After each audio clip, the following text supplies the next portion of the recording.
আলামিন তিনি ডাকে বললেন, আবু বকর, আল্লাহকে ভয় করে কাঁদছো, কান্নার পানির দাম কত জানুনি? চোখের পানির দাম কত জানেননি?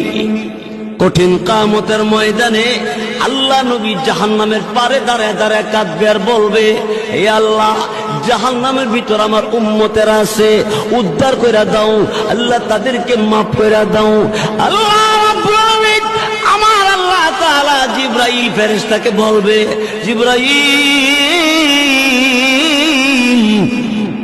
আমি আল্লাহর কুদরতি দরবারে পানির পাতিল আছে, পানির পাতিল নিয়ে যাও, আমার নবীর কাছে নিয়ে দিবা, নবীকে বলবা এই পাতিলের পানিটা জাহান্নামের ভিতরে ছেড়ে দেওয়ার জন্য। রসুলের কাছে জিবরাইল পানির পাতিল দিবে, আর জিবরাইল ফেরেশতার কাছ থেকে রসুল পানির পাতিল পাইয়া পানিটা জাহান্নামের ভিতরে ছেড়ে দিবে।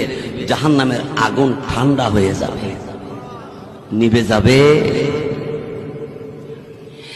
দিলের নবী, আমার আপনার নবী রাহমাতুল লিল আলামিন এমনি ডাক দিয়ে বলবে, জিবরাইল, এত দামি পানি কোন জায়গা থেকে এনেছো?